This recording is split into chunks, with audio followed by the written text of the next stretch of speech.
የቴዲ አፍሮ ነገ በሚለቀቀው አልበም አስደንጋጭ ዜና ተሰምቷል። የቴዲ አፍሮም ከ25 ዓመት በላይ የደበቀው ሚስጥር ተጋለጠ። ቴዲ አፍሮ ከእናቱ ጥላዬ አራጌ ከአባቱ ካሳሁን ገርማሞ በ1968 እንደ ኢትዮጵያን አቆጣጠር በአዲስ አበባ ውስጥ ነበር የተወለደው። ቴዲ አፍሮ እድሜው ሲደርስ ወደ ትምህርት ቤትም ይገባል።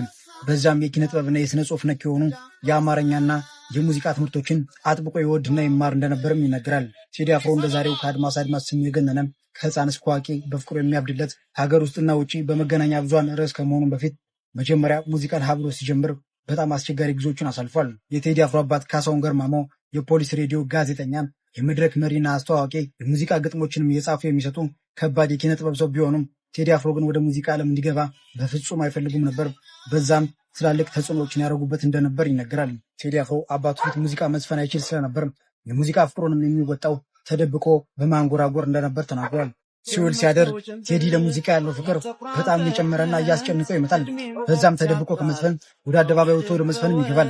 ለመጀመሪያ ጊዜም ራሱን ከህዝብ ጋር ያስተዋወቀውና ለመጀመሪያ ጊዜም የዘፈነው የራሱ የሞክሾውን የቴዎድሮስ ታደሰን እንደነበርም ተነግሯል። ቴዲ አፍሮ ቀደምትና ታላላቅ የሚባሉ እንደነ ቴዎድሮስ ታደሰ፣ ንዋይ ደበበ፣ ሌሎችንም ሙዚቀኞች ዘፈን በመድረክ ላይ በመጫወትና ክለቦች ላይ እየሄደ በመዝፈን ነበር ራሱን ከህዝብ ጋር በደንብ ያስተዋወቀው።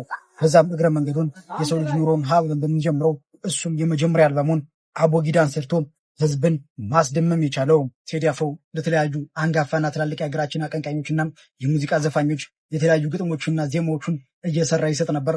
ለመጀመሪያ ጊዜ ግን የሙዚቃ ግጥምና ዜማ የሰራለት ለዳዊት መለሰ ውቤ ከረሜላ ለሚለው ሙዚቃውም እንደነበር ራሱ ቴዲ አፍሮ ተናግሯል። የሰው ልጅ ኑሮውን ሀብሎ እንደሚጀምረው ሁሉ የመጀመሪያ አልበሙም የመጀመሪያ የሚል ትርጉም ያለው ከአቦጊዳ ይጀምራል። ቀጥሎም ቴዲ የሚል አልበም ይሰራል። ከዛም ያስተሰርያል። ቀጥሎም ደግሞ ጥቁር ሰው፣ ከ9 ዓመት በፊት ደግሞ ኢትዮጵያ የሚል አልበም፣ ነገ ደግሞ ኢትዮሪካ። ቴዲ አፍሮ ከአቦጊዳ እስከ ኢትዮሪካ። ቴዲ አፍሮ ራሱ በሰራው ሙዚቃ ዛሬ እናወድሰዋለን። ቴዲ አፍሮ ግርማዊ ነፍሮ በሺህ ዕድሜ ከጤና ጋር እየተመኘን የሙዚቃው ንጉሥ ቴዎድሮስ ካሳሁን ገርማሞን እጅግ በጣም እናመሰግናለን።